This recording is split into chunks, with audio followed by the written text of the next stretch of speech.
So that's my idea of the patriarchy, which is a system of male dominance of society. Yeah, but that's not my sense of the patriarchy. So what's yours? Well, in what sense is our society male-dominated?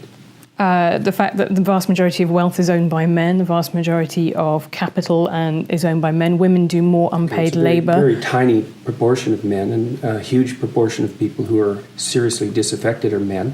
Most people in prison are men. Most people who are on the street are men. Most victims of violent crime are men. Most people who commit suicide are men. Most people who die in wars are men. People who do worse in school are men. It's like, where's the dominance here precisely? What you're doing is you're taking a tiny substrata of hyper-successful men and using that to represent the entire structure of Western society. There's nothing about that that's vaguely appropriate. But I could say equally well that most rape victims are women. Terrible things happen to people of both sexes. And you could say that with perfect utility, but that doesn't provide any evidence for the existence of a male-dominated patriarchy. Well, it just means that terrible things happen to both genders, which they certainly do. But there are almost no women who rape men, for example. So that is an asymmetry there in sexual violence. Well, yes, there's an asymmetry in all sorts of places, but that doesn't mean that Western culture is a male-dominated patriarchy. The fact that there are asymmetries has nothing to do with your basic argument. No, but you might equally... This is a trope that people just accept. Western society is a male-dominated patriarchy. It's like, no, it's not. That's not true.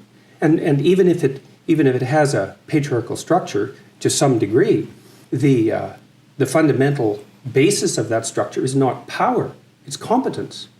That's why our society works. It's only when a structure degenerates into tyranny that the fundamental relationships between people become dependent on power. It's not power. If you hire a plumber who's likely to be male, it's not because there's roving bands of tyrannical plumbers forcing you to make that choice. And it's the case with almost every interaction that you have at the face of our culture.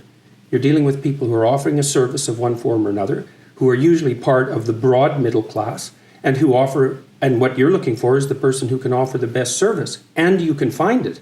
It's not a consequence of being dominated by anything that's tyrannical. And then again, our culture, our Western culture, which is by no means perfect, and certainly has tyrannical elements, like all cultures do, is the least tyrannical society that's ever been produced, and certainly the least tyrannical society that exists now.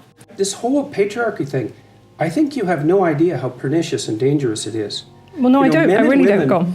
Throughout history have fundamentally cooperated to push back against the absolute catastrophe of existence.